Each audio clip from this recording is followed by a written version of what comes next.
Yo, c'est Halloween sur TikTok Québec. On sort les costumes, les rires pis les malaises parfaits. Chaque créateur a trouvé son déguisement parfait. Ha, check ben ça. On déguiserait Danick Bouchard en policier. Ben oui, encore un ticket qui se fait arrêter si souvent qu'il mérite sa carte de fidélité. Uniforme inclus. Marc-André, lui, on le verrait bien en patate brune, fidèle à ses patates pilées, toujours simple, toujours constant. Y a pas de saveur de trop dans ses vidéos non plus. Florence, ce serait une machine à sous l'Auto-Québec, mise minimum 100 piastres. Toujours prête à tenter sa chance, puis l'Auto-Québec la félicite pour sa fidélité. Couscous, lui on l'imagine en Aladdin dans le backstore. Il frotte sa lampe magique, chaque client repart content, même si c'est rarement avec leurs sous. C'est le Halloween sur TikTok Québec. Les costumes sont vrais, les clins d'œil honnêtes. C'est drôle, c'est piquant, c'est un peu cruel, mais c'est nos créateurs dans leur naturel. C'est le Halloween sur TikTok Québec. Les costumes sont vrais, les clins d'œil honnêtes. C'est drôle, c'est piquant, c'est un peu cruel, mais c'est nos créateurs dans leur naturel. On pourrait déguiser biscuit enragé en Oreo, deux faces pareilles, toujours fidèle à son double goût, vanille, choco et petite querelle.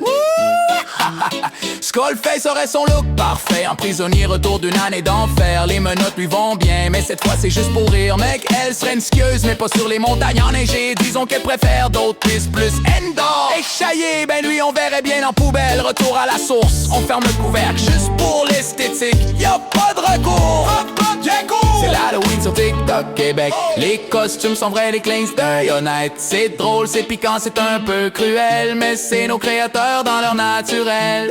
Max Boy lui ferait un excellent dentiste, le sourire brillant, la confiance solide. On se demande juste s'il prend encore les paiements. Diamant TikTok, Motogod, on le verrait bien en docteur. Consultation publique, sa prescription en repos, puis moins de drama médiatique. Hey, Jenny, elle serait une pizza vivante, toujours prête à livrer avec le sourire. La porte reste ouverte, y'a toujours un invité surprise. Aki Boy, c'est un poulet rôti pris dans la broche à live. Lui crie au secours chaque fois que le public s'enflamme trop vite. Des Aki Team et toi, lui en boxeur, prêt pour la revanche. Lui tape dans le sac d'entraînement comme dans ses souvenirs d'ex. Boy hardy, on pourrait le costumer en madame élégante. Un peu de gloss, un peu de style, puis soudain la confiance monte. Fred Tremblay, ce serait un agent de bien-être social. Ironie totale, il aime bien parler des autres, mais ce soir-là, c'est pour la bonne cause. Marie-Maxime en chirurgienne, botox, puis regret inclus. Elle opère toujours en direct, même quand le résultat surprend. Marie-Ève Mongrain, elle viserait encore Star Academy, mais chaque note ferait fuir les chauves-souris plus vite que la lumière.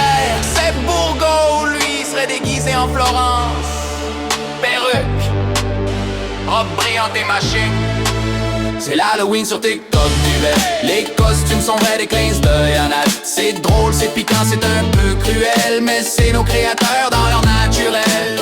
C'est l'Halloween sur TikTok Québec. Les costumes sont vrais, des clins d'œil honnêtes. C'est drôle, c'est piquant, c'est un peu cruel, mais c'est nos créateurs dans leur naturel.